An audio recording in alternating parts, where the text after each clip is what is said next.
சூலினி வீரமாலினி ஆனரூபிணி போற்றி.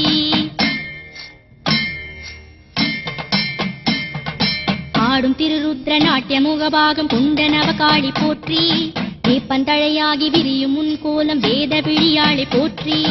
தர்மம் என்கின்ற சக்தி அது வாழ வந்த லலிதாவை போற்றி. ஒற்றை கால் கொண்டு ஊசி முனை நின்ற கற்றை குழலாளை போற்றி. சுற்றி சுற்றி நான் பற்றில் வீடையில் வெற்றி தந்த தாய் போற்றி. அன்பு என்கின்ற நெறியில் எனை வைத்த அன்னை நாரணி போற்றி. இன்ப துன்பமாய் துன்ப இன்பமாய் வந்த காரணி போற்றி. அந்தரத்தினில் நின்ற அந்தமே அந்த ஆதியே போற்றி. சுந்தரேஸ்வரி சுகுண சோதரி ஜோதி சக்தியை போற்றி. போற்றி மா சக்தி சக்தி திருநாமம் போற்றி போற்றி என் போற்றி.